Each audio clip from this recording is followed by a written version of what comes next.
Hey everyone, and welcome back to the Knife Nuts Podcast, the show that delves deep to bring you the best and worst that Blade Show might have to offer. And I'm joined by the usual suspects. No pun intended. I'm What's Levon. Hey, what's up? It's Dave. And it's Jake.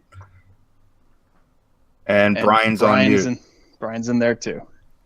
Hey, what's up? It's Brian. Fuck, I do that every time with the mute button. All right, well, let's just dive into it. Yeah, right. So what do we have packed in for today? Well, I don't know. You want to start with what we carried today? Yeah, or what we got. You Yeah. want to get anything new? I did, actually. It's not something you want to hear about. Another Chinese piece of shit. Is it sexually contracted? No, it's Chris Reeve knives. So. I was going to say it's probably It's another Sebenza, so... the only company that can make knives on washers. Yes. Production knives. Yo, let's jump right into it. You want to come with that energy? Let's go.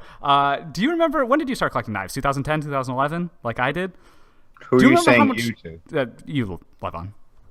Yeah, probably. What, Jake? What, like 2011? Yeah, Yep, I guess something that's like right. that. We'll go with that. Do you remember how much fucking finagling you had to do with the pivots to get shit to actually like open and close correctly? That is why I still do. Yeah, exactly. Well, this is why we can't have these rose-tinted glasses about washers. They're good when they're executed properly. It's just harder to do it correctly. So you end up with that shit where you're got a Torx driver and you're unscrewing and screwing the shit in the whole fucking night. And that is why I say Chris Reeve could do it and not many other people can do it. Because I don't want to go back to the fucking dark ages where you had to constantly be adjusting pivots. I'm rolling my eyes really hard at you right now. Really hard. That's because he has a personal private knife tuner at his disposal. Exactly. On a weekly basis, I keep all of his knives up and running to the best of their ability. Who am I to stop you Although- from getting your kicks, Jake? Who am I to stop? I do enjoy it. So, whatever. No, I it's, said it. I'll stand by that comment.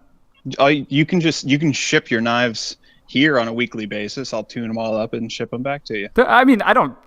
Obviously, knife makers have. I mean, production companies. I'm talking about, not custom makers, obviously, but production companies have come a ways since then. It's better, but I still don't think that many companies should really be going back to washers unless they know what they're doing. Sure. I just got a knife on washers, and it was under $25. Well, Ooh. that makes sense. What Yeah. knife was it? Brian won't like it because of its country of manufacture. Well, a $25 knife is not going to be made in America. That's right. So either way, it is a Tech Cut. I hope I'm saying that right. Not that it matters. Not that they're going to listen to this. It's called the Tech Cut Zero. Oh yeah, I saw that on Mass Drop. Guess where I got it? Master. They aren't paying us. Don't say their name. Yeah, that's right. Anyway, Allegedly. Cut the check, Mass Drop. please no. It's only a matter of time. It's G10 and Sandvik steel. Sandvik steel has a special place in my heart because of and Jake, I'm telling you, I think it's going to be for the same reason. My first Kershaw Blur Yep. was Sandvik steel, and I just love that. I love that steel. I love that knife. And this thing is smooth as hell. It's built really, really well, and it's under $25. I'm actually going to give it to someone as a gift. Just because I where can you get a $25 knife with this level of material, or as you say, mat trails? Is that how you actually say that? No, that was knife haters. Right. Anyway, it's really great little knife. It has you'll love this, Dave. It has an adjustable pocket clip, not one that you can switch for left to right hand carry, but one that you can actually adjust the pocket depth. That's pretty cool. Yeah. Yeah, I saw it on Mass Drop this morning, actually, and I was like, "Oh, it looked nice."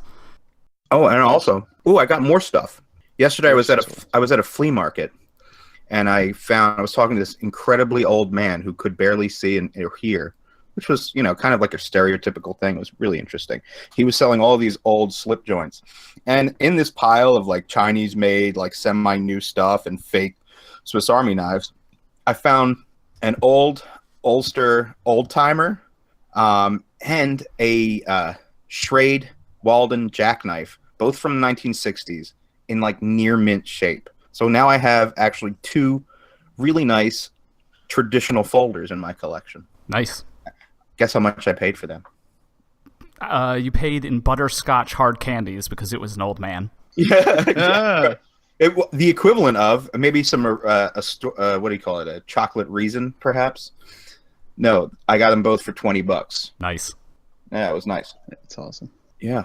Anybody else got anything cool? Well, much like Levon, my most recent acquisition was also a Dragonfly. Just an orange Matching? FRN G10. No, not matching this time. Oh, thank We're God. trying not to match this year because we realized it was a lot of fun at first, but then we just end up with a less diverse collection when we come together. It's like, oh, cool. Now we have Same. one less new knife to try because we both got the same color and blade steel and yada yada. Yeah. That's the only new knife I have, right? Yeah, I'm afraid to bring up the Chinese knife I did get in because I don't want to. Son of a bitch. I'm sorry, Brian. It's a good value. I don't make a lot of money. I'm poor. The Reich, I'll say it very briefly. Reich 1701 with the carbon fiber inserts. It's really good. It's $175. It's really good. This knife was teased for like a million years, and it finally came out. It's good. Okay, new topic. Don't want to upset Brian. Well, wait. That knife is beautiful. That is actually a really cool looking knife. I saw that. I watched your YouTube review on the original one. Did you do one on the carbon fiber one too? I threw up a very quick video just to say it was better than the first one I got. So I'll say something good about it, and then I'll go directly to the naming structure, and also the name Reich knife. Yes. You know, when this is not a joke. Do you know when they were trying to start that company, they actually wanted to call it Like Knife? Yeah, well, that's what I'm saying. Like, you couldn't make this up. The actual name of the company, they trademarked. And if you were to email the company like a few months ago, it was like knife at something gmail.com or something, some other type of server. No way. It was like knife. Yeah, man. They were actually supposed to be like knife. And they got literally lost in translation, got registered as Reich knife. Jeez. They have no talent with naming things either. It comes to Chinese food restaurants, delicious and best. Come up with a real friggin' name. Come on.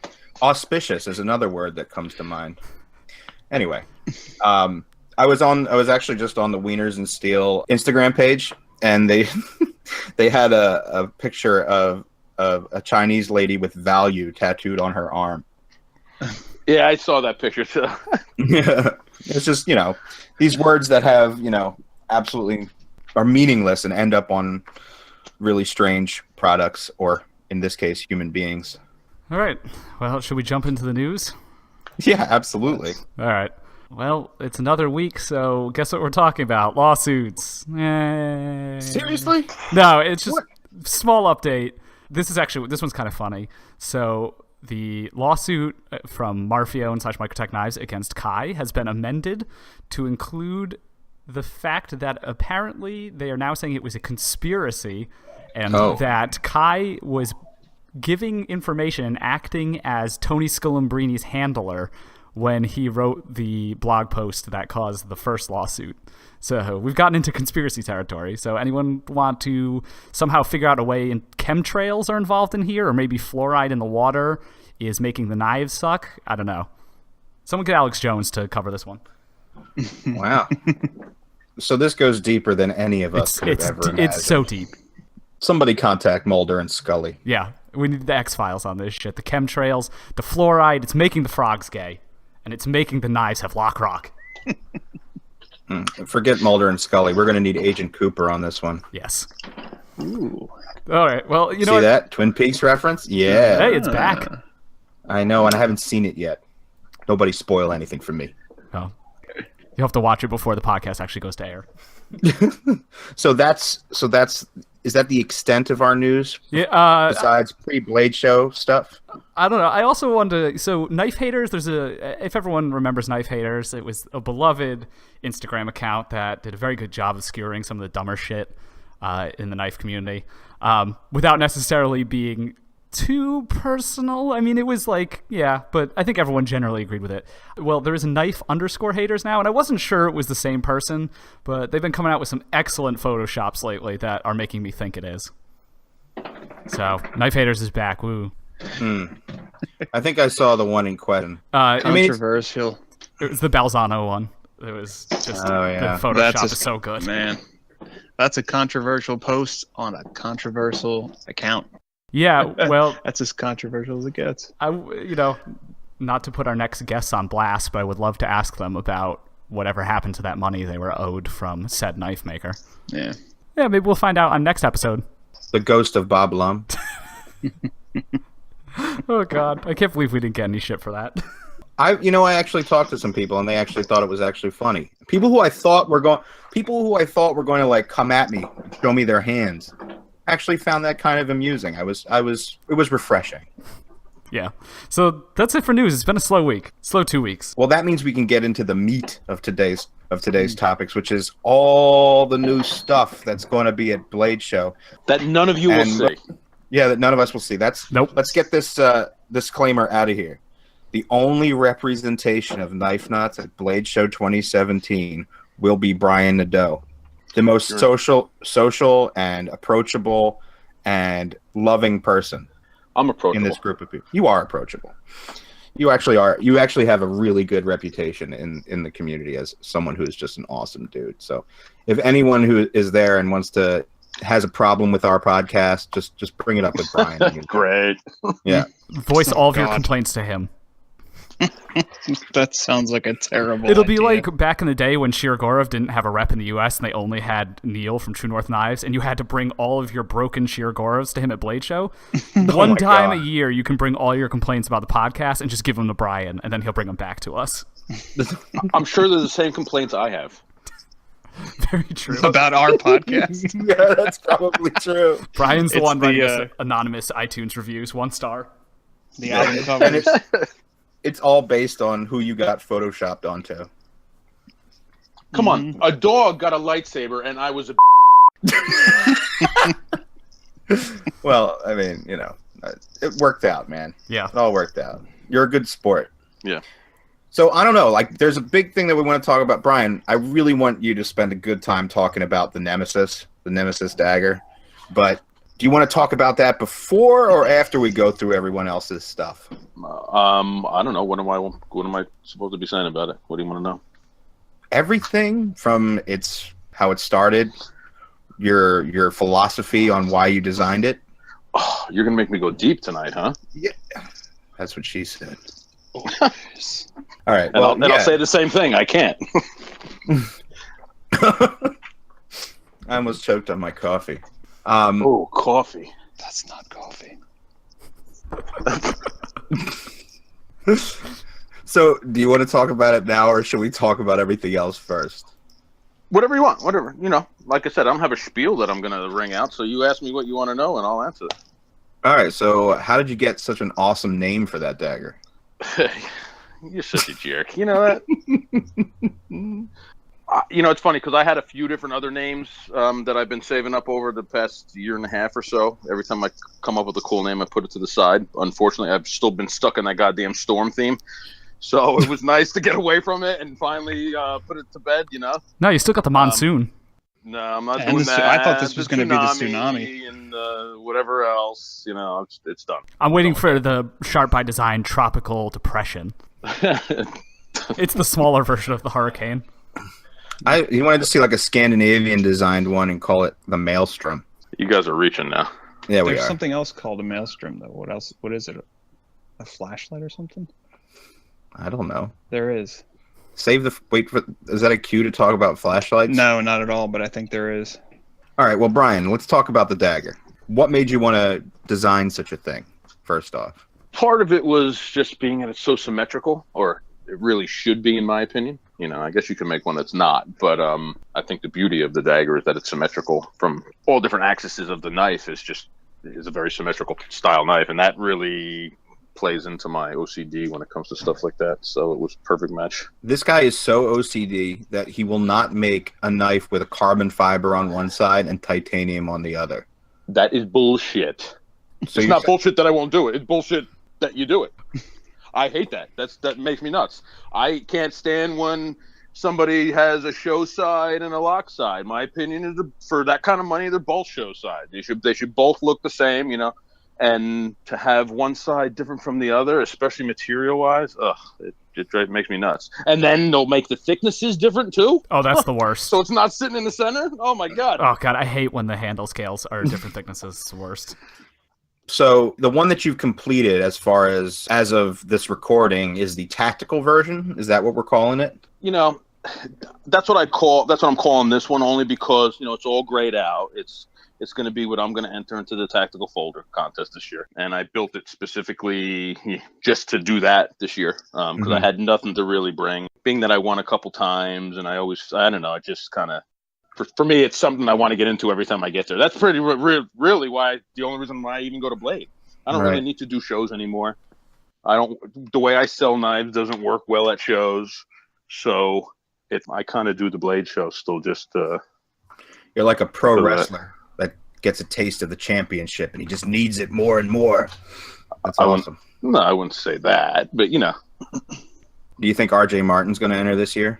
I don't know. I don't know what he would have to enter. I know he has a smaller version, I think, out of his. I don't even know the models of what his models are, but I saw he has a smaller version out. It's probably something involving a very violent term. I feel like that's all of his knives. Devastator, Uberstator, it's stuff like that. I assume it's something like to that. It makes the awesome name of Nemesis even that much cooler. Were you listening to a lot of Thornography when you came up with that name by chance?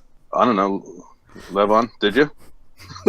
No, he was just listening to me rattle off cool names, and Nemesis happened to be one of them. I just thought you were a huge Cradle Filth fan. I think I don't know what I was looking at, but I'm sure it was something metal. I mean, it's appropriately menacing.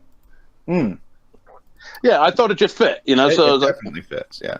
So the tactical version, I noticed you have the flat grind on Blade, but you've actually done a really cool hollow grind too. For Damascus versions? Right. I have a couple. I made a couple of the Damascus blades, Damasteel blades that I have sitting here, but I want to do something a little bit fancier for the frames for them. So I'm just going to hold on to them until after Blade. What I wanted to do, I can't get done between now and then, and I don't want to rush it and screw it up. So I'd rather just hold off and do it at some other date. Anything you would like to elaborate on here, perhaps? No. Well, fine. What's the point of having you if we don't get insights? Seriously. There's a couple things that I want to do. Like we talked about the way I want to do a carbon fiber frame. Right. The way I want to do that lock situation, so it's a full carbon fiber lock. And there's a lot of different things I want to do. Screwless design. Well, there's always going to be at least one screw in the back end, but it doesn't have to be. I mean, now you got me thinking about other stuff. You know what I mean? That's what's nice about this knife. It's going to give me something to be able to play with that I don't have to worry about making money at it, because I'm already know that I can't make money making these daggers. So they're going to be very few, and it's going to be when I want to try something and do something different. That's just the way it's going to work out, Are you going to auction it? I'm not really sure yet what I'm doing with them. It looks like I'm going to be going with two, so I got to decide how I'm going to get rid of them and what's going to go on, or who the hell knows? Like I said, that's not why I made them. Yeah. So, it's your Halo piece. It's like and Brian, and you and I have talked about this a lot. Like if you compare custom knife makers to like auto manufacturers, Audi sells hundreds of thousands of A4s every day, right? That's their money making vehicle, right? And then you have something like the R8, which symbolizes the philosophy, design, and technology that company is able to produce, but not everyone gets to own one. It's one of those things that people aspire to, or just shows off what your brand is capable of. When you were talking about getting bored, when you start to do something you're passionate about at first and it becomes a job, you have to do something to reignite that passion. And I think that's what that dagger was for you. Yeah, and I hope it will do that for a little while yet. I think it's an awesome design, and there's a bunch of different things I want to do, so it should be pretty cool. So does your buddy who named the knife get to own one eventually? Because that would be rad. Wink, wink, nudge, nudge. I don't know. He might have thought about that before he put my face on it. I had a question about the dagger, actually. I'm looking at it right now. Does it have an adjustable pivot screw? I can't figure out how you adjust the pivot. Oh, yeah. You don't. Okay. It's going to be a $1,500 knife. You leave it the fuck alone and you use it. That's a good point. Yeah. You really shouldn't have to adjust this one. This one's on hardened washers and bearings, so you're not going to get wear like you would into titanium. races. So wait, the tactical one, you did end up going with washers on? Yes. Oh, that's badass. I didn't even know. That's freaking killer. What type of washers are they? Are they some sort of fancy Dmitry Sinkovich style washer? No. These aren't on washers. No, he said they're on hardened They're steel. on, the hardened steel Oh, washers I see. for races. I see. For the bearings. For the bearings. I see Correct. what you're saying. My bad. Now, I might do washers at some point. Really, for a tactical knife, I think washers would be a better option. It does make it a little more, not complicated. It's just you got to know your shit a little bit better to make sure things are flat and shit like that. But there's a bunch of different things I want to try. I want to make my own bearings with multi-row and all that shit. I just don't want I'm not going to get like them where they're every knife they have out seems like it's a different bearing design. Yeah, Shirogorov is like going nuts with the variations of bearings and washers, and I don't even know what's next at this point. That's the power of having your knives produced overseas. Okay. Can we talk about that rumor? I have heard that forever, and I can't find a single piece of evidence about it, but it still seems believable. I'm just messing around. No, but I've heard that from so many people. I mean, if you put the pieces together, it sort of fits. If you look at like certain factories that produce custom knives, you can see their business model sort of work the same way. Yeah. Is that subtle enough? They're all alike. Jesus Christ. Oh, man. Whoo-wee. I almost did a spit take. That was good. Oh, man. I do have suspicions about Reich knives and what they do, but we're getting too far into the weeds. Yeah, that washer integrated into the bushing system that's going to be on that Sergei Shirogorov custom was just like ridiculous. Like I thought Chris Reeve was doing the most when it comes to washers in terms of like the perforations and having it like captured by the stop pin so it can't rotate, but that thing was like a whole other level of ridiculous. I feel like the moment you uttered the words bushing, you were just itching to say Chris Reeve right afterwards. No, they don't even use it on the 25. Well, in Cozy anymore. Here we go. Nah, I don't think bushing. I don't think the pivot bushing is like as incredible as people make it out to be. I don't know about you guys. Don't care. Really, the PM2 has one. Yeah. And I don't know. I've never That's felt nice. like it was superior. It's fine. We just don't think about it that often. Yeah, It doesn't keep me up at night. Let's just put it that way. You think I'm a Chris Reeve fanboy, but there were people who probably were having sleepless nights when they found out the Incozy did not have the the bushing. Like these people were just on their knees screaming at the gods about it. Interesting. Yeah. So you're going to take 2 daggers to the show. Yes. I'm hoping. I'm putting the other one together now, so it's tomorrow. We'll know. So wait, you got to what do you have? Another week and a half, 2 weeks before you head out? When are you leaving for Blade Show? I don't even know what day it is. I don't know. Sorry. I'm purely asking so I get to come over before. I leave that Thursday morning, so whatever weekend it's on, I'm leaving that. The Thursday before that. I don't know what's that, the 1st or 2nd or something like that. Yeah, it should be the end of next week, or the middle of next week. Yeah. The middle of next week? Yeah, man. Because next weekend is the 4th. Because I'm going to the Iron Maiden concert. Nice. Yeah, man, it'll be awesome. So I'll be at Iron Maiden not this coming weekend, but the following weekend. And I think Blade Show, if Blade Show is the 1st, that's the middle of the week. It's not the 1st. I think it's on the weekend, the 3rd and 4th or something like that. Oh yeah, so that's the same weekend as Iron Maiden. Yeah. Interesting. If this is sacrilege, but I don't even remember when Blade is. I don't remember the dates either. It's because you're not going. Different when you don't have to buy a plane ticket. Yeah, That's true. Next, all of us will be at the New York Custom Knife Show, though. That'll be at the end of summer. Will we? Oh, well, I guess we're doing it now. It's already set in stone. We're all going. All right, I'm down. Yeah. We'll all be there. Cool. Is that over the water in Jersey, or is that actually in New York? No, it's in Jersey City. It's in Jersey City. Yeah. Is that the smaller one? Or is East Coast the smaller one? The East Coast is done. small. They're not even doing it anymore. I thought it was in Florida now. Well, now it's in Florida. Well, Yeah. we'll see how long that lasts. The Florida showing, I heard, Pretty bad. dismal. But it was his first year there, so I guess you expect that. Yeah. I've never gone to. I've always meant to do it, but I never made it to the East Coast or New York Knife show. We had a good time there last year. The last one in did. Jersey City. Yeah. Jersey Shitty. I mean, that's appropriate. You got it right. Freudian and accurate. Yeah, right. Same time. Oh my God, that was where we talked to Andrew Demko about killing a donkey. I wonder if he's going to have some words for you for revealing that big secret. That's some real insider shit right there. It was the first time he met us. I mean, how could he not? He didn't say, "Don't tell anyone about this." Were his eyes saying, "Please help me"? Lynn Thomas has me locked in the basement designing knives for him. And to be fair, it was his brother. It wasn't Andrew himself. Oh God, he has Stockholm syndrome. Yeah, man. It's something you can't unhear. Once you hear Lynn Thompson says something like, "Can you kill a donkey with it?" Reference the last step. If you guys didn't want to hear that whole story, listen to the last episode where we're getting very meta, and you guys will enjoy it.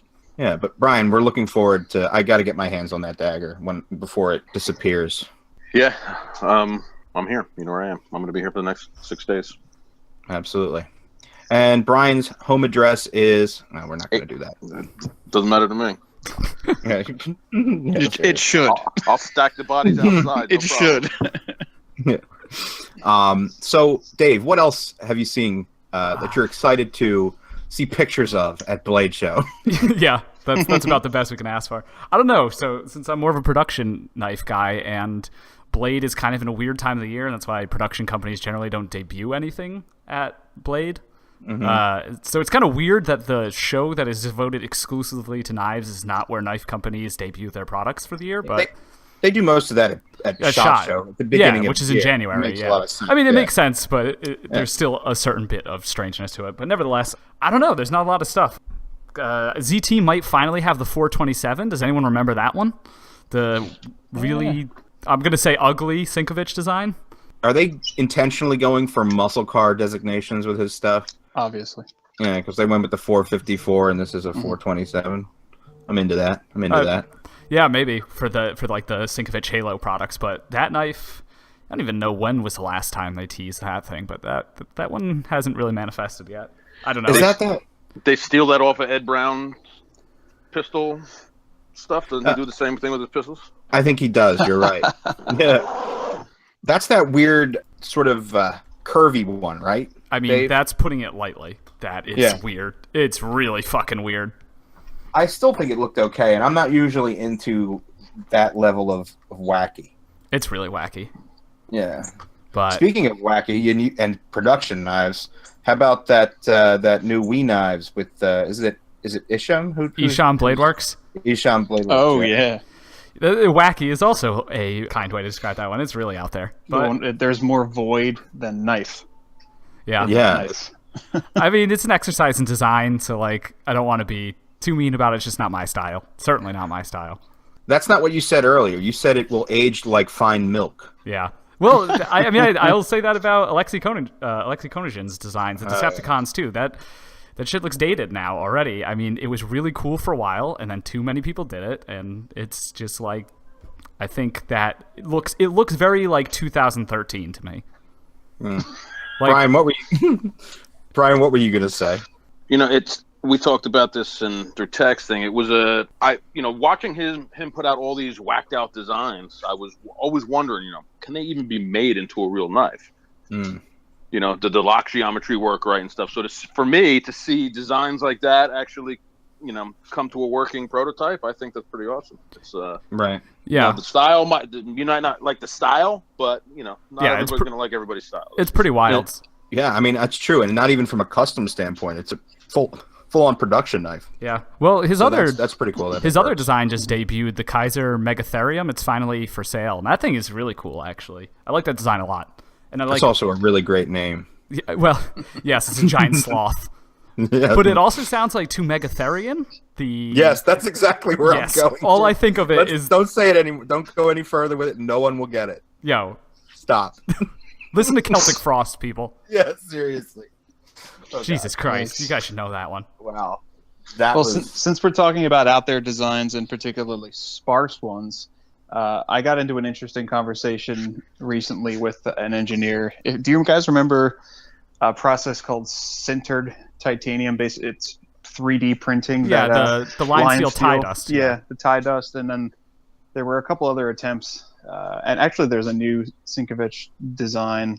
Not new, but newer. Something about a leaf that looks like it's made that way. It's actually not. It's just a lot of machining going on. But has anyone seen anything else No. being made that way? Because when I saw that tie dust, I thought, that's going to take us to the next interesting futuristic.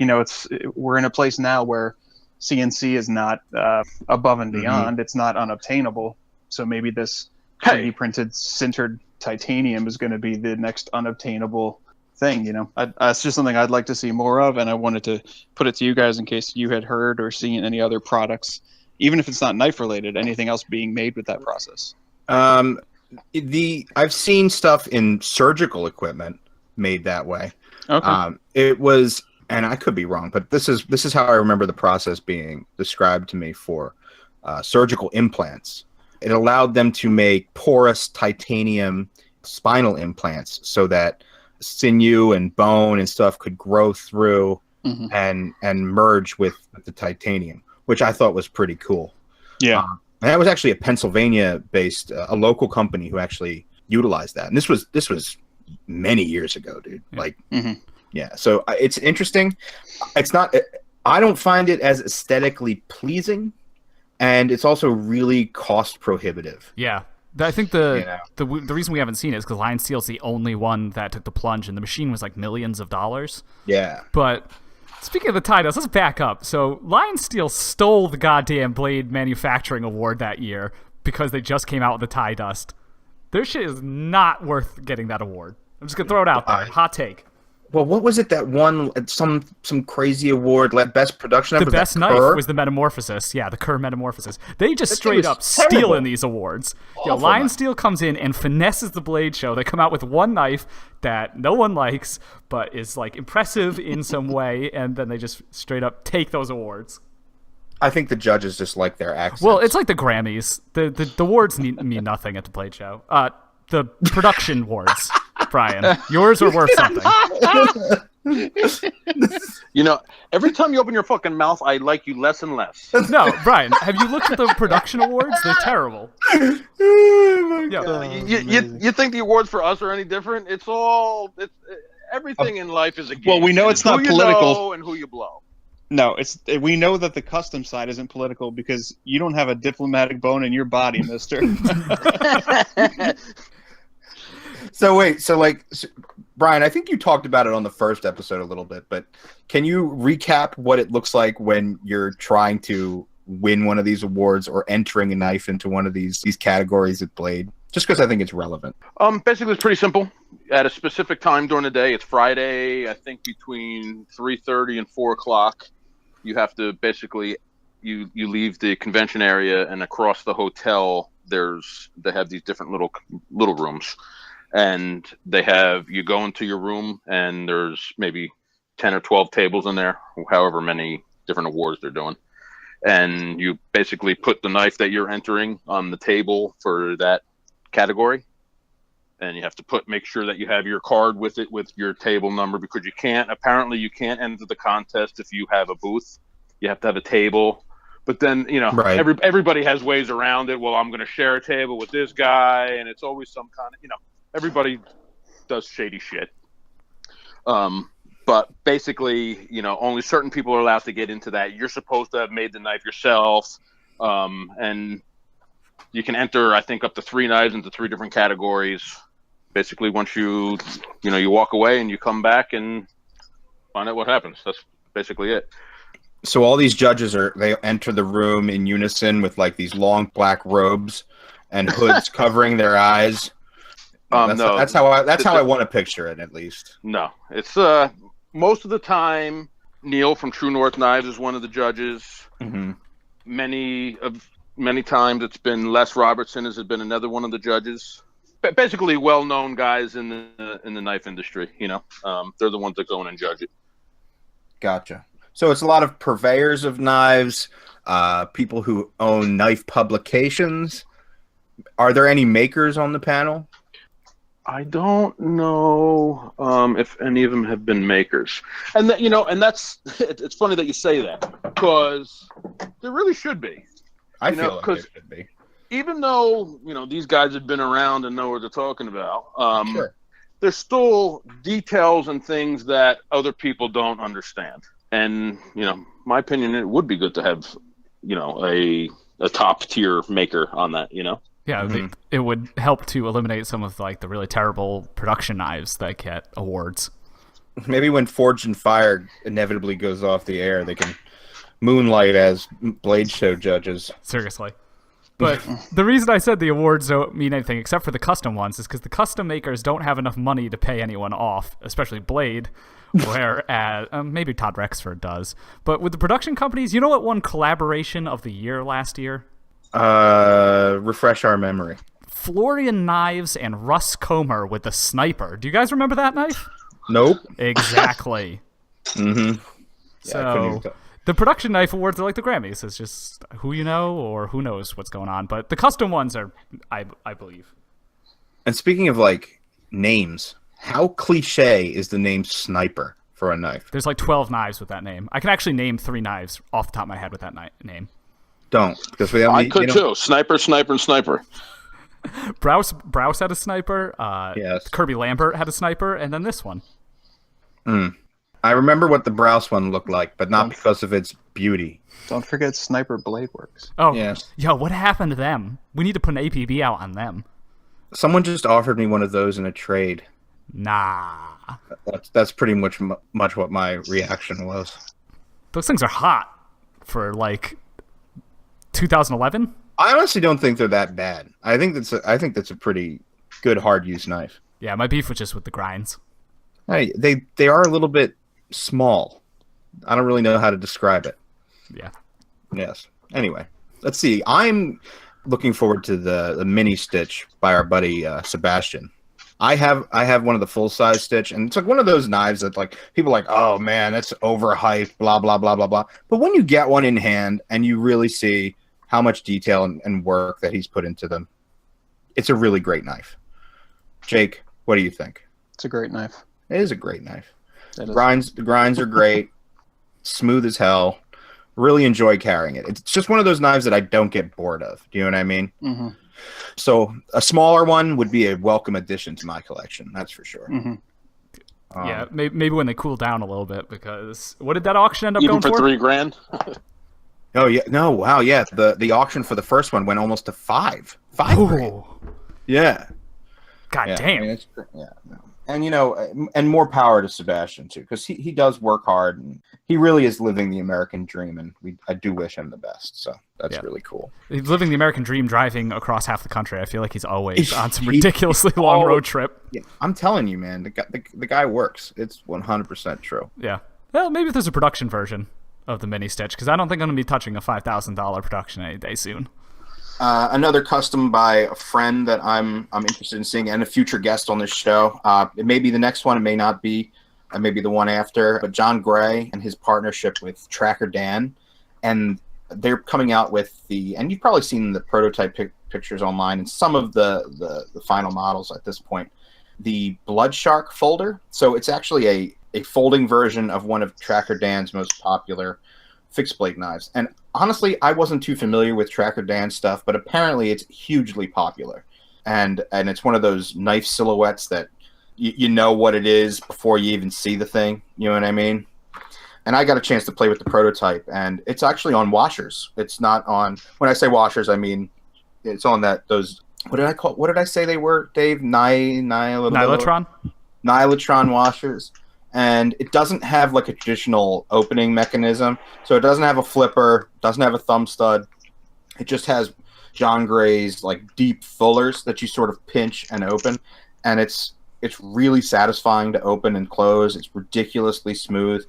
And the whole thing, when you see it, it looks like an ergonomic nightmare. But it's a fun knife. And you can see how like that short, stubby, thin blade, it'll be a really great working knife and a good self-defense blade too. So That's one I encourage people to. If you're at Blade and you want to check out something new, go check out John Gray's table and see the new Blood Shark, which is also a pretty rad name, I gotta say. It does look like a fish. Yeah, I mean, it's true to its namesake, that's for sure. Anybody else have anything they're looking forward to seeing? Marcin Sleesh has two pretty nice knives, the engraved one. So he's actually one of my favorite custom makers. I know I don't profess a lot of love for custom knives, but Marcin Sleesh is one of them. He has an engraved one that looks really nice. I'm trying to look for that on Instagram as we speak. It's his most recent post. So what is his Instagram? Is it Marcin Knives? Yeah. Is this the one here with the milling on the handle? It is. I think it's actually engraved, not milled. There's one with milling that I'm not quite as hot on. Oh, yeah, look at that. Yeah, that is very nice. Yeah, I like Sleesh's stuff a lot. It's very clean. I've heard you go off on the Sleesh Bowie by Spyderco many a time. Yeah, it's a nice knife. It's a really nice knife. I like it. It's a very, very minimalist design. Reminds me of, Ray Laconico, too, who doesn't go to Blade, so nothing to say about Ray. It's like the only people not at Blade will be us and Ray Laconico. I don't know. And Ferrum Forge, apparently. And Bob Terzula won't be there. Whoa. Yeah, he's not going this year. But oh my God. That kind of is a segue into a question I had, is Blade really necessary these days when you can market yourself and build a brand and a product solely through social media and the internet? Mm-hmm. I don't think it is. I don't do very much business there. I don't think to sell enough knives to make a living going back and forth to shows, I don't think you can do it. It's I think the internet is the only way to do it these days. Probably makes a big difference whether you're a one-man operation versus a small business or even a big production company. I think it's a different question for all three of those True entities. I agree. Yep. I think it's still a necessary thing especially for small business, because that's how a lot of these large companies go out and a lot of the purveyors discover the knives that they end up carrying. It's how they do a lot of their business with people that they're not local to. So from a networking perspective, I think it's a massive, necessity for the community. Yeah, I think I was looking at it from like Brian's perspective. Like, as a custom knife maker, just one guy can sell his knives through the internet, but still might go to shows like this if it was really necessary. But I agree that businesses. It also depends on where you want to take the business. Mm-hmm. I've thought about expanding it, and that's not necessarily where I want to go. So it's where you want to end up. I think has a lot to do with it too. Like how far you want to take your own business? Is that what you're saying? Or? Well, yes. Like you said, if you're when I say a one-man business like myself, maybe not. But if you're a business where you're manufacturing a shit ton of knives, to have an employee go and have a table at a show for what it costs, sure, it's not really hurting you at all. I mean, for a single guy who it's going to cost me, $2,500 for the week, it's a little bit different. You have to make sure that you can sell the prices you're going for. You normally can, but I've also seen guys, I've been in areas and look at guys that are across from me and don't sell a knife all weekend, and you say, how the hell do you do it? Yeah, I bet Tim Britton isn't going home with much money. Yeah, seriously. Or what's his face? Oh, what's his name? Sharp by Design. Sharp by Design. His name's on the tip of my tongue. It'll come to me. A guy who puts a lot of choils on his stuff. Mm-hmm. Oh, yeah. I know what you're talking about. Maybe it's best you don't say it. Yeah. Well, either way, I think he's a talented guy. I just know that at certain shows a lot of stuff doesn't really leave. Well, there's a new CNC intensive knife maker on Instagram. He's Binary and Engineer, short for engineer apparently. And we knew he's another one kind of like Rad Knives, who branched out from success in another industry and started making knives. Not nearly as big of an operation, and it doesn't look like he dove in quite as hard, but it's just a really fresh take on the idea. And you can see whatever he was doing professionally before he started designing and building these knives is really still at the forefront, because it's not just, conforming to the way that most knives seem to have sort of a formula. Jake sent a photo to the group. Yeah, I'm looking at it now. Wow, that's quite impressive for a first outing. He did one knife that he completed. Seemed like it was really labor intensive, and I don't think he made many of them. And now a second design that also looks pretty interesting. So he's basically like Snex 2.0. Yeah. Is he going to be at Blade? Binary is going to be at Blade, yes. Gotcha. I wonder if Snex will be. At least according to his Instagram. And he did participate in my recent stupid post on Instagram, so that's why he gets a shout out right now, I think. I mean, that is really cool. I'm looking at it now. Yeah. I see the way he did. We don't talk about him much, but no. I've been watching. He's one of those guys that like I just kind of keep an eye on, and they tend to either go one of two ways. They either fizzle, or the end product isn't that great and whatever, or it does look really neat and it deserves at least a mention. And if they don't fall into that category of so hard to deal with that they don't deserve the business, then we talk about them. And I've yet to see him go off publicly on a customer for. He must be doing this only to save for parts for his Evo. That's one of his former endeavors apparently, which is why I drew the link between him and Rad. So Rad Knives used to be Toxic Fab, and they were well known for some high end automotive, racing Evos that were running like 7s and stuff would often have Toxic Fab stuff on there. Is his stuff still hot? I think I'm blocked by him. I'm not entirely sure. The price is really insane. I wasn't able to wrap my head around. I don't have anything good or bad to say about that.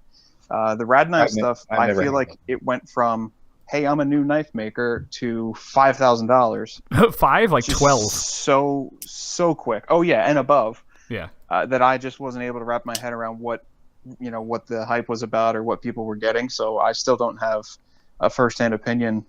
I don't know anyone that's owned one. I mean, I knew he was a good engineer from before, but there's a difference between good and $5,000 to $12,000 for a custom. So I don't know. Cleaver. Well, I just don't know. The Snex IFS 20 only went for like 8,000, which I can't believe I'm saying seems reasonable. Like, it hurts to say that. I'm pretty sure he lost money on that whole deal. Yeah. Even at the money he was getting. I talked to him about this before. It's what he does is great, but true engineering marvels are taking something complicated and making it simple. To take something simple and make it as complicated and with ridiculous tolerances as possible. I mean, it doesn't take talent to do that. Now he still has a certain look to him where he definitely has that gift, but it doesn't necessarily mean that that's the way it should be done. Well, comparing that to other industries, Brian, and you guys will understand this. Like, yes, from an engineering standpoint, the idea is to make very simple solution to a problem, right? But if you think about the watch industry, which has exploded over the past decade, the most expensive watches are the most complicated watches, ones with most crazy mechanisms that you have. Because what's the point? Like, you can get a knife that cuts, right? You can get a knife that cuts anything you want, but something that's special and takes a lot of time and there's a lot of passion involved in the project. That's the reason why we buy a lot of this stuff in the first place. So I just think that it's similar to that aspect of the watch industry. It's like I guess it depends if you're trying to make money at it or is it a hobby. Right. If you're just making it as a hobby, then it doesn't. Then I guess you can complicate the fuck out of something and not make any money. But you can only do that so many times.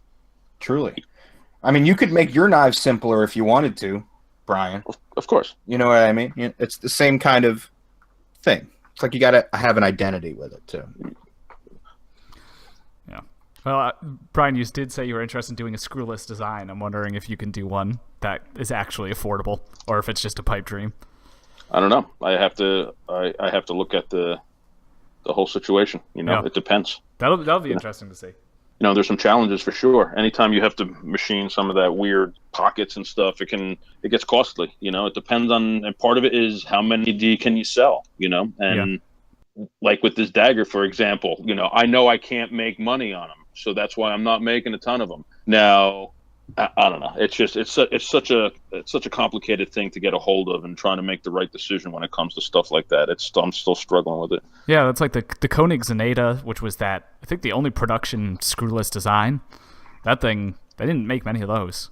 I never handled one. I didn't really like the design, but it was a really cool idea. Yeah, I didn't like the way it looked, but it was a pretty cool. Yeah, and then I think they just made one run of those and then just stopped.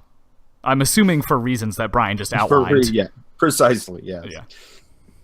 But then what is everybody going to do if there's only the pivot to unscrew to take the knife apart? What are you going to do? You're going to have to throw away all your wrenches and all your shit and all your cleaning kits and all this stuff. You're not going to need it. It's going to be now they have somebody has that quick takedown knife now. Yeah, the CRKT home front. Yeah. The Ken Onion. Right. It's an onion knife. The winner of most innovative imported design last year at Blade. I bet it'll win again, but like for one of the new variants of it, like the hunting one with the camo, it's 100% just going to win again. Oh God. But if we start coming out with more screwless designs and you can't take things apart, Dave, what are you going to make your videos on? We're going to talk about grease versus oil and. Nah, I'm not one of those people that's obsessed with taking knives apart. I avoid it as much as I can. I mean, it's necessary, certainly with production knives at points, but sure, I'm not obsessed with it like some people are. I'm mostly just making fun of you. Oh, it's okay. Yeah, it didn't read. Maybe not to you. Yes. So another knife that I'm interested in seeing, and I've always liked this guy's designs. Richard Rogers, I think his name is. Yeah. I said that right. Mm-hmm. It's not like it's a difficult one, but when you see it online, you just read past it quickly and you don't really pay attention too much to what you're reading. But either way, his new design, I really like it. Really clean looking flipper with a integrated lanyard hole in the back spacer. Just looks really clean. It looks like a knife that I'd like to own. But we were talking about it earlier, and it's like, how do you even get one of his knives, right? Mm-hmm. Yeah, he seems to be, every time I've seen him at the show, and he's a nice guy, by the way. Right. At the shows, though, I think most of the time his stuff is gone before the door even opens. Yeah. Like he might have something on the table, he'll keep two on the table for lotteries or something, but it's most of his stuff is pretty well sold before. He used to release stuff through the mailing list, but I haven't gotten anything recently, so that could just be me. Who knows? But that's another knife I'm interested in. Perhaps. Yeah, his stuff is nice. I wish he made more, but not gonna happen. He's like a legit cowboy. Is he really? Yeah. So like he has cattle. Yep. Interesting. Does anyone know what Charles Marlowe does? Because he is the best when it comes to only making a few knives a year. Porn, I believe. Oh, I mean, it makes sense. It doesn't make sense, but I just felt like I had to say that. Well, I mean, to the same. How could that guy? What's his name? Sneck. How does he support himself? How can you put that much time and effort into something? Yeah, I don't like anything as much as he does making that knife. It's fun to see. I see a lot of guys that have their their CAD software now designing all these designs, and they have designs and designs, and some of the designs are really cool, but you never really see any of them where you see where the lock geometry is and is it all going to even work out right. That's one thing, but it's just like, what, you have all these designs, start getting with people and doing something with them, or do it yourself. But to just waste all that time and never getting it and never doing anything with it but satisfying your own that own, oh wow, this is fun, it's silly. Life is too short to waste time like that.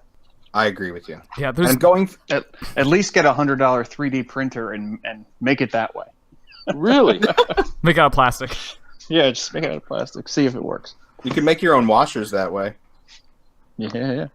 There's plenty of knife companies that could use fresh designs from people. So yeah. So I'm going through the top posts under the Blade Show 2017 hashtag, and this is how it looks right now. So we have Microtech, who is debuting or re-debuting the SOCOM, which is actually an awesome freaking knife. I think they're going to come out with some double action versions of that. We have somebody, Lion Armory, making beads. Not very exciting. This crazy ass photo by Sharp by Coop, which is going to be by Raphael Durand. Oh yeah, that thing, I saw that today. That thing looks really nice. Insane. Yeah. Whoa. Is that the carbon fiber frames one? Yeah. Yeah, it's pretty cool. Holy. Oh, it's a backlock. It's a backlock. I'm yeah. out. Well, Yeah. Well. What else we have? Some crazy chopper by, I don't know, some nobody cares about. Yeah. A Rasanti. I think it's just called the number 5. Looks pretty cool. Yeah. I guess. Some Sinkovich showed some Timascus parts for an upcoming knife. Yes, in classic Sinkovich fashion, it's like over Right. machined. Riate has an overpriced production knife. The non-crazy Blade Show ones are actually decently priced, but I bet this thing will be like table price like $900, which is absurd. Where are you seeing this this list? Hashtag Blade Show 2017. And the top post. So we You have, did the 2017 is the problem. Yeah. and the final two in the top post are the mini stitch and the Nemesis dagger. Yeah, Brian, you coming right Nice. Yeah, so there you go. So that, I mean, I think we pretty much talked about everything that is even relevant. Yeah. Although there's actually, I'm sure there's tons more stuff. I mean, that show is enormous from what I understand. Like, I've never been to Blade.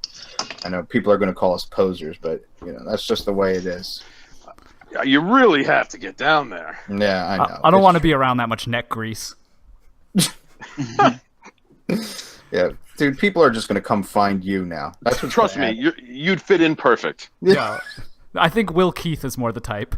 Speak of the devil, and here he shall appear. Vandermeulen Bladeworks has showed off for Blade Show 17. Let me count the choils for you guys. Okay, you ready? 1, 2, 3, 4, 5, and we'll count the back ones. So 6 choils. Damn. And that's just on the bottom. Along the top, there are another 3. Fuck. It's the most ergonomic knife ever made. Actually, I'm going to say it kind of looks pretty rad, but he went off the rails on a crazy train of choils. Wow. My favorite thing about Well, now you got the picture for this week's episode. Yes. Seriously. Except on the cover of that album, there's only one person. Yeah.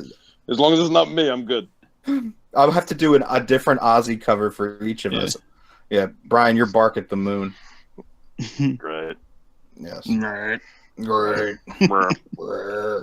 Oh my God, I know one we haven't talked about. Go. Okay, how about the Brian TIE Fighter with the carbon fiber Sanmai? Oh, yeah, the Warren Thomas style blade, yeah. Oh. What are our thoughts on that? What happened to Warren Thomas? Another APB. Put it out for him, because what happened to that guy? Drugs. I think that's what we insinuated the first episode, and by insinuated, I mean allegedly. Allegedly. Alleged. Yeah, well, I don't know. I thought his designs at least were unique. I always. They were unique. Yeah. And he always he was one of the first people I ever saw that used titanium as a blade material. Yep. And he did the composite with the laminate thing that Brian's doing. Yes, right. Well, I think I happen to think Brian Ty would execute something like that a lot better, but it's hard to tell in those pictures because I think it looks a little iffy in the photos. Yeah, the point where the two materials join looks a little rough, thready. What's the word? Yes, fibrous. Like when fibrous. if you cut a towel or something and you're like, oh, I should have done that. Jake spends a lot of time cutting towels or carpet, any unfinished soft floor like or absorbent material. Tell everyone what we did with your with Jake. You just finished school, so tell everyone what our activity was the other day. Yeah, I have a question as well about this. 600 sheets of paper cut test with every knife, and trying to cutting through like when guys do the look how sharp this edge is, and they cut through the phone book. And I was doing that. Oh my God! And it turned out that there was a rogue staple in the bottom left corner of one of these, and so I get halfway through, and it just stopped, and I'm like, it's like, why isn't this cutting? Why isn't this cutting? This heat treat is crap. And later I found the staple, and the staple had been cut pretty much cleanly through, but it was still enough to throw off my momentum. He picks up my my mini Typhoon, and he says, "Wow, this has no edge on it at all." Little did he know, I've broken down so many freaking boxes with that mini. The Mini Typhoon is probably my most used custom knife ever. Yeah, I believe that. So every time I see you, that's what's in your pocket. I use that knife like crazy. Yeah, I have 2 questions to you guys. First, I will start with the easier one. Jake, why were you wearing an Olight Durag? This is basically how we roll. Simple answer. Because they sent me one. Okay, good enough for me. Let's move on to question 2. On a scale of 1 to Johnny Depp, how fucking drunk were you guys? Diamond Jim. Are we talking about what era of Johnny Depp are we talking about? We're talking about like 2017 Johnny Depp, like life in shambles. Oh, I thought you were going to say like playing Hunter S. Thompson, and in which case I was going to dial it back a little bit because we weren't quite there. But,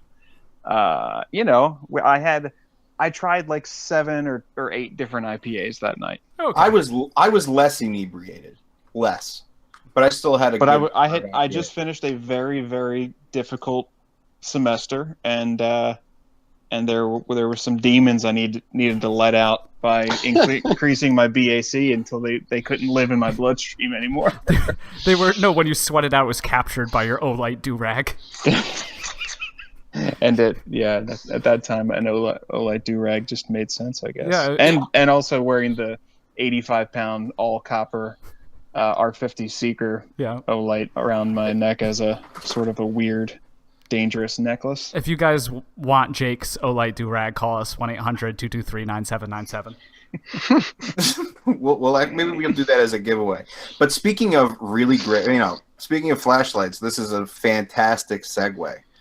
We wanted to expand our brand a little bit and talk about other items or hobbies that come with the knife hobby. And Jake, I wanted you to talk a little bit about everyday carry flashlights and what the appeal is, and because I think everyone who carries a knife on a daily basis can appreciate also having a decent flashlight on their person.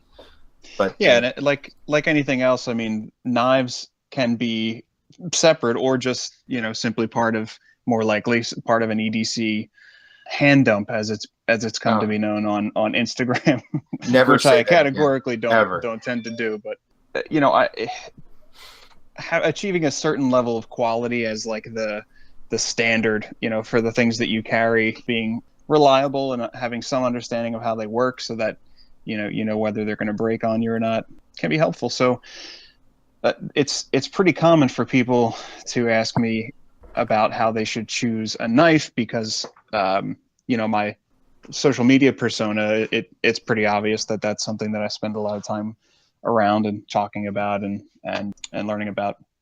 But I really think that flashlights fall in a really similar category, and choosing a flashlight is really very similar to choosing a knife, and that connection just made me want to kind of bring it up. There's the way there's a gas station knife, and maybe that's something that sparked your interest and you realize you're using it or whatever the case. Then you go to like a sporting goods store, you want something a little better.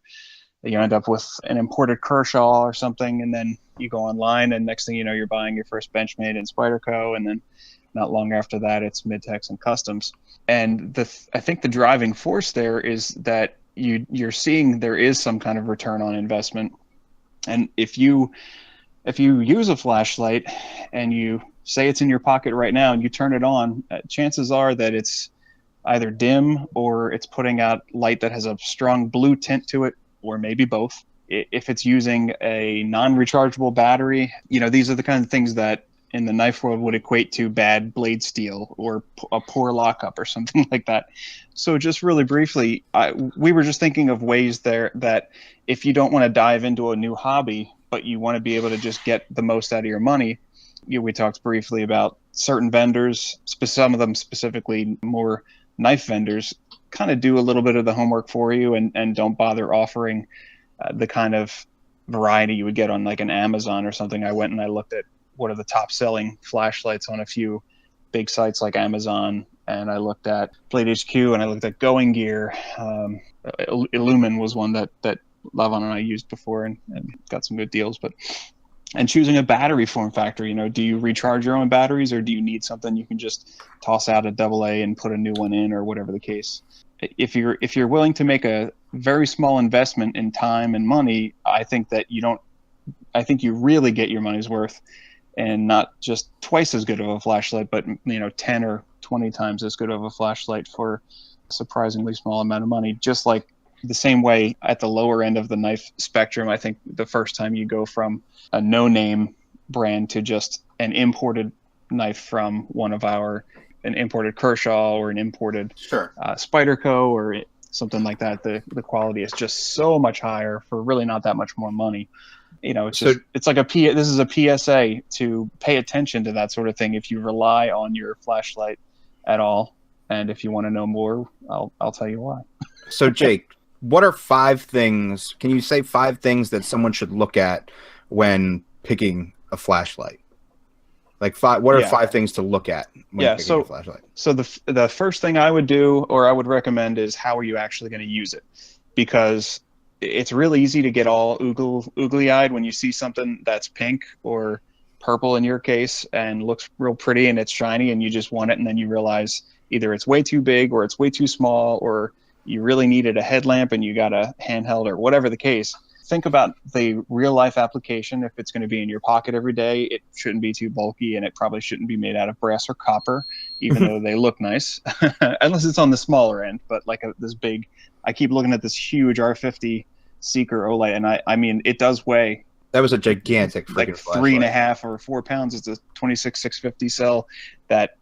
Yeah, there's nothing wrong with a 26650 cell, but even without the battery in it, the thing still weighs 2 You're not going to pounds. EDC the damn thing. Yeah, that's what you're saying. So, and on the other end of the spectrum, there are some really cool, especially Olight, like the i3S series, tiny little AAA lights that put out great light. But keep in mind, anything that's bright with a small battery, the battery will not last very long. So, finding a happy medium and asking a realistic question about how you're going to use it. The things that you look for. So contained within that is, well, what are your battery options? A lot of them will take either a CR123, which is frequently found in like firearms, illuminated reticles, or illuminated scopes and things of that nature. Then, you step up to the 18650, probably the most popular for very good reason. Lithium 18650 batteries are really high on power and relatively good on life, and very low on cash these days because they're so popular. There's so many options. And then even a charger these days, it's so common. That Nightcore i2 and i4 series seems to just charge whatever you want for like, $20 or $30. And a lot of these companies are doing built-in charging. Olight has their proprietary charging dock, magnetic charging dock, so you don't even have to take the thing apart or whatever. There's something for everyone. And some of the batteries I've seen actually have a mini USB built into the battery. Yeah, which is pretty cool. The other neat thing is, in this industry, unlike the vape industry, even though we're using the same, we are using the exact same shape, the same form factor battery, the 18650 and occasionally the 26650, but at such lower amperage. It's dumping the energy so much slower. Even a really, really, really bright light is less likely to blow up than your average vape mod or whatever. So, but what about my lumens? What about my lumens? Don't I just want to buy the one with the most lumens? And then you want to get to the lumens. Yeah, don't. So here's something that you wouldn't know at first glance. Don't trade a fancy lumen number like 1,000 or 2,000 or whatever. It's like a Dino Queen. If the color temperature is leading you to believe that the flashlight is super, super bright, and that may be the case, but anything above 6,000 is really, you're just kind of pissing in the wind. In the 4,000 to 5,000 range for the color temperature is where you're actually seeing things similar to the way the sun would light it up. So you're seeing colors properly and your eyes are perceiving what's really there. And some of these you get just for the sake of more lumens. They're just, ramping up the color temp to the point that it's a useless source of light. So what you're comparing it to in like the automotive world is like usable horsepower. Like, it's all well and good to have like a 707 horsepower Hellcat, but if you can't put the power down, on the ice, that's no good. If you live in Alaska, what's the point? Or if you're actually a Hellcat, it's not very good on the actual road. And I don't. There's no such thing as too much light per se, but sure, these lights that are marketing first and function second, so they're form over function. If you see something where the color temperature is not listed anywhere, you can assume it's too high and it's not usable light, and they just did that to make the numbers, because typically higher color temps will perform a little bit better in perceived lumens than the much more usable lower spectrum from 3 to 5, maybe 3 to 6,000. Yeah. The lumen scale is also logarithmic, so like you're not going to notice some of the huge, like, you know, when you get to ridiculous levels, it's not even going to matter. Yeah. When you use words like logarithmic, I instantly doze off. Yeah, so it's not linear in the sense that the difference between 1 to 2 lumens is very different from the difference between 2500 and 1 lumens to 2500 and 2 lumens. It's similar to the decibel scale. So the difference between, it's the same thing and the Rockwell hardness scale. So when you get to those huge numbers, the difference tapers off. So like 2500 to 2700 lumens is probably imperceptible. I'm not a vision guy. Absolutely. But yeah, even 2000 to 2500 can be. My point being, choose by quality and by being able to look at specs like CRI and color temperature, and you'll notice some familiar names when you look at, you know, any of these things can have a Cree emitter, but you know, when you start to see other types of other brands of emitters being featured, you know, and if they're talking about CRI numbers that are 80 and 90 and above, you know, you're getting a better quality product. So the idea in general, like you mentioned other brands like Nokia, they tend to do warmer toned lights, and the idea of having a quality flashlight is to simulate daylight the best you can, I would imagine, right? Which is a moving target also. The color temperature that you're seeing from the sun changes based on the sun's position. So high noon is not the same as sunset. But yeah, I mean, especially in a case, you know, I have a friend of mine who we go back and forth with flashlight talk and needs frequently, because he's in an industry where he's often in the dark and cutting wires that, you know, if he can't see, if a green wire looks blue to him, he may get shocked. So, you know, the color rendering index, the CRI, is basically a fairly good equalizer to let you know that it's neutral enough. If it's high on the CRI, it's neutral enough, and it's putting out enough of the right kind of light that you can use the thing and trust that what you're seeing is really out there, as opposed to just throwing a whole bunch of blue tinted crap out in front of you. So that's kind of my soapbox. I could go on for hours about battery chemistry, and if you're interested, that's actually one of my favorite topics in the world. I'm good. But that's why I mentioned automatic charging, because some of these chargers make it so you don't have to know anything about battery chemistry. Just don't drain the battery super low and then leave it like that for months, and you'll be fine. Well, Jake, thank you for shedding some light on that. That was really great. Wow. And there's your bad pun of the night. I'm going to have to try to do one. Real quick, I did get an awesome flashlight. And you guys who follow me on Instagram have probably seen it already. That Astrolux, I forgot what, it's also branded as a Manker. You can buy it as a Manker, which is a really fun name to say. But that thing has probably got the most power, usable power, for its size of any flashlight I've ever owned. It takes an 18350, which is half of an 18650, which all you vape guys will know, because I think that's pretty much the standard vape battery. I don't vape, but I know these things. And it's about, they advertise it at, 1600, 1800 lumens, and that's with, you'll see that advertised with a Cree emitter or a Nokia emitter. The Nokia emitter with the warmer tone generally puts out a little less on the lumen scale, but it's still up there. I think it's well over 1200 lumens, and it's a nice floody light, and it's neutral in temperature, and it's freaking badass. Pocket clip? Pocket clip. You can take it off if you want. Oh, does it have one? It has one. Oh, okay, cool. It's small, man. An 18350 is a stubby little guy. It's and even the light has that particular light. That's Mass Drop is another neat place to look at stuff like this. Totally. As our Ferrum Forge guest mentioned last week, but even just that entire flashlight for the amount that it puts out, and having an 18350 is a neat thing, because it is a homogenated or homogenated form factor for a battery. They're small enough you could charge a couple and just leave them in your glove box or whatever. I think that's a really, really neat light that doesn't waste any space whatsoever in terms of how big it is to how much we're not talking about light it throws. And we're not talking about several $100 or $100 flashlights here. This thing cost me like under $40. Yeah, and that's what I wanted to lead in talking about it by saying it's not just a matter of pay a lot of money and get a cool flashlight, and it's the same in some ways with knives and even guns and whatever else we carry. there's a difference between just paying a lot and getting a lot for what you pay. And flashlights are a great example. And any kind of emerging technology like that, where these emitters and the battery technology really improved rapidly over the last few years, and it's very obtainable to get a lot for your money.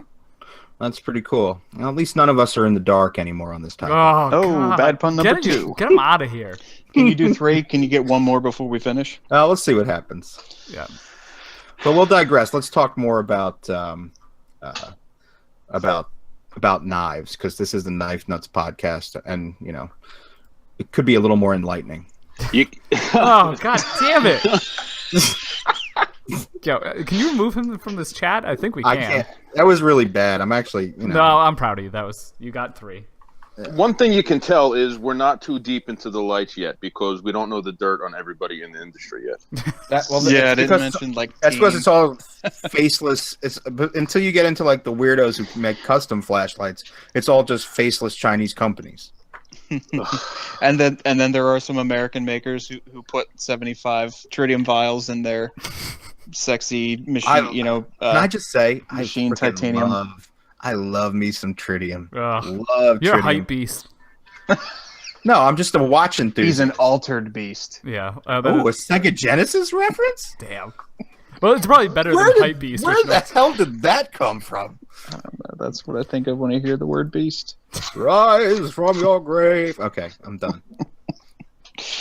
The nostalgia was strong on that one. Yeah, it was good. But yeah, and I've actually suspected some of the flashlight manufacturers to be in cahoots, if not the same as some of the Chinese knife manufacturers. And here we go, bringing up Reich Knives again.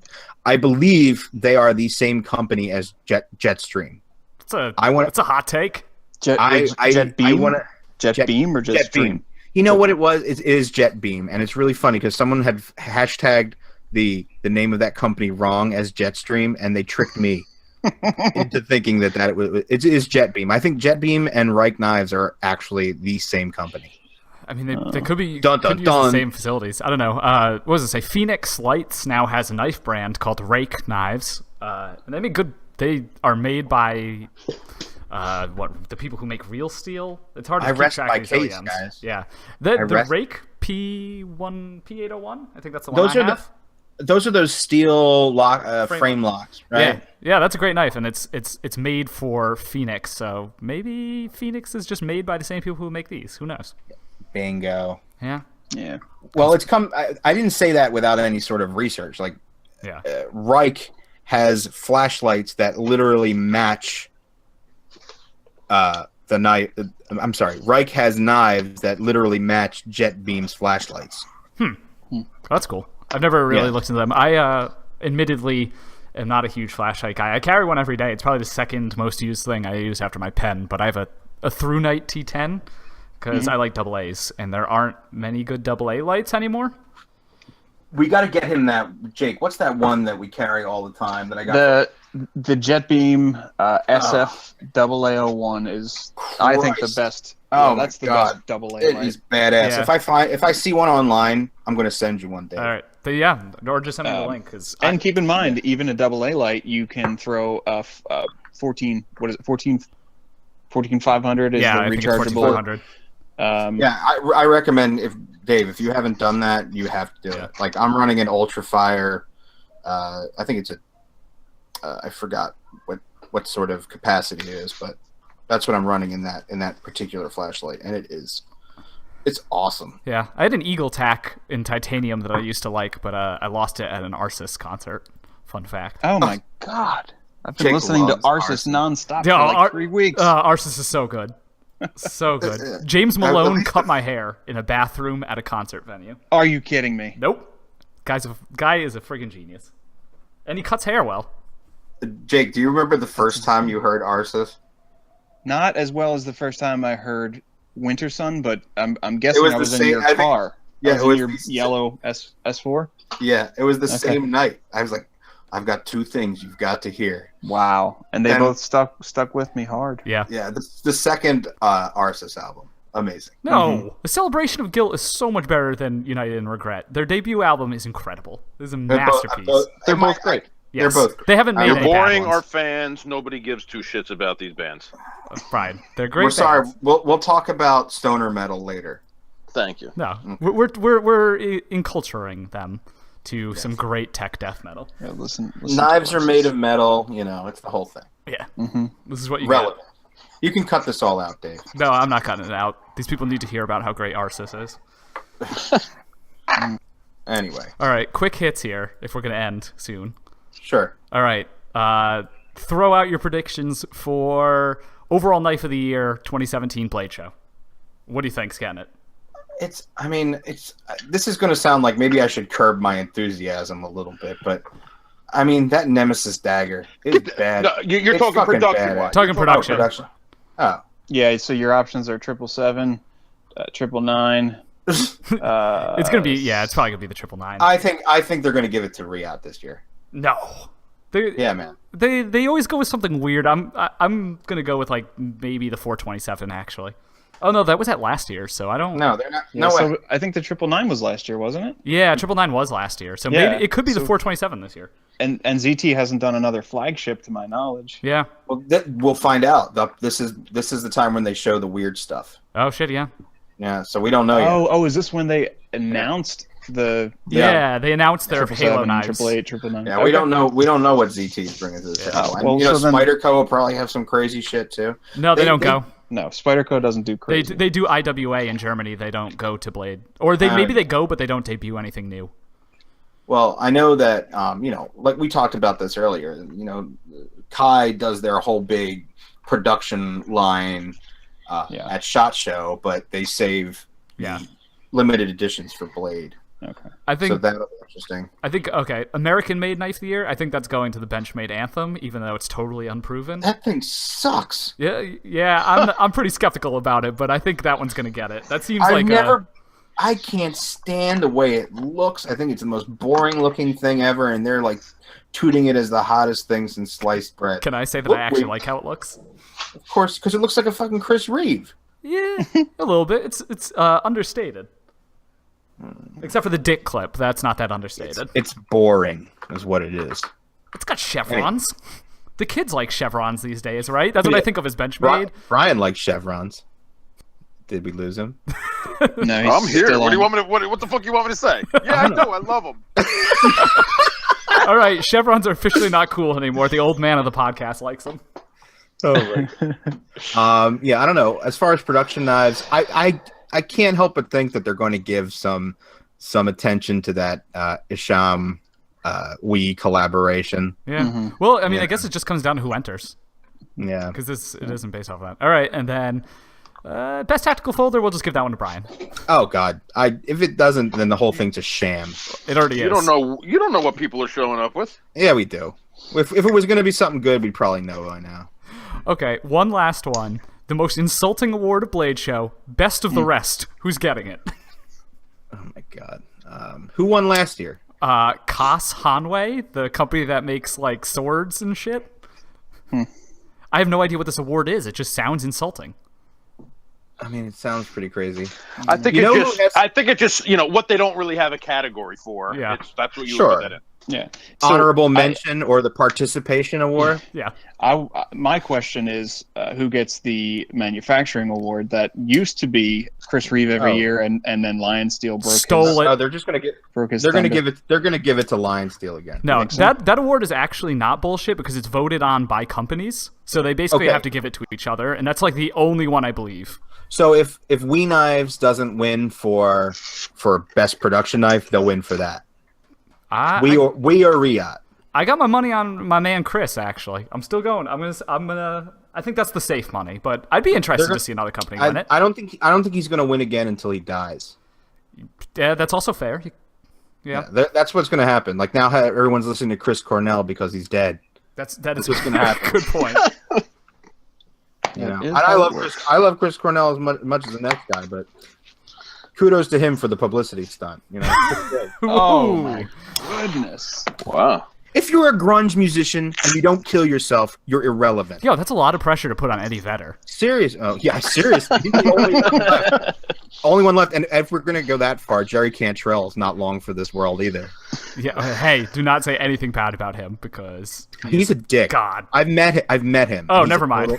He's a total dick. He makes great music, though. Yeah, I love A lot of dickheads do. Yeah. He is an asshole. Surprisingly, like I've been lucky enough to meet a lot of my musical heroes, and the one person I thought that wasn't going to be a dick was Jerry Cantrell. Total asshole. You know who wasn't? Glenn Danzig. Really? Awesome guy. What about that story about Danzig and the bricks outside of his house? I don't know, but it doesn't matter. You've never heard that story? It's fucking I've hysterical. heard this, but it wasn't with his fans, dude. Like, his fans at his concerts, he was out there signing everything for everybody. And talked to everyone. It was really cool. And he does this constantly. Anyway, I digress. Glenn Danzig wasn't an asshole. Jerry Cantrell was. Sorry Chris Cornell's dead. Good on him for the publicity. Yo, you're doubling down on that one. Yeah. Anyway. God damn. Anything else you want to add before we close out this evening? I got a wing ding of the week if we want to. Let's do it. All right, so wing ding of the week for episode 4. So this one is going to go to knife companies that accuse their customers of being overly picky or too neurotic about their knives. I wonder who this is going to. Yeah.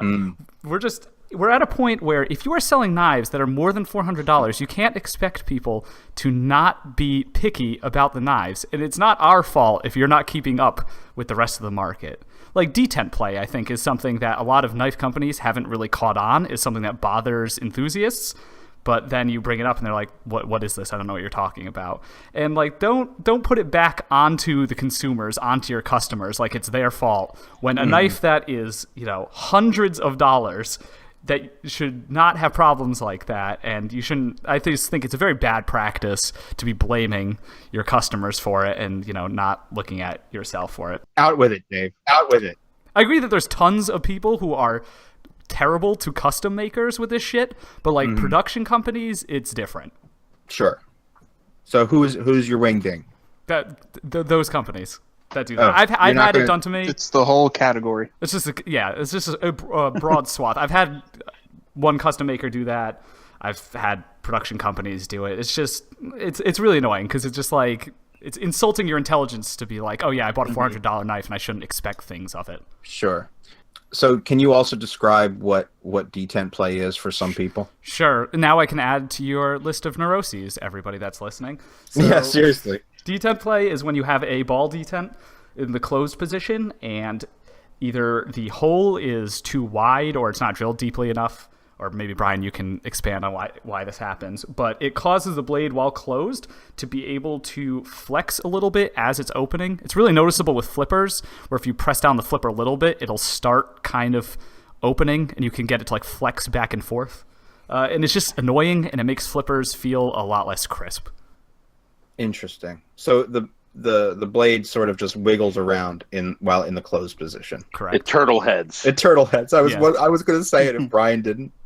So does the detent shoe fix that at all, or is that still? No, actually, mine can be even more prevalent with that because I'm not dropping something in a hole. I'm using a ramped surface. Yeah. So what's happening is... Hold up. Wait, before you go further, detent rock and what Brian is about to talk about for turtle heading is not the same thing. Because detent rock moves both ways. Yeah, basically, the detent rock is they put the hole in the wrong spot, so when the blade's all the way in, it just kind of flops around and it's not really captured. It's not the detent's not holding the blade in the furthest closed position. Sure. Where mine, you do get if you pull it's like a preload on yours. If you pull the trigger really slow, yes. And what you're basically doing is you're riding that surface up that detent shoe, up that detent nub, until it breaks. Makes sense. Yeah. Compared to a ball where, because the ball changes angle so quickly, it's a much quicker break.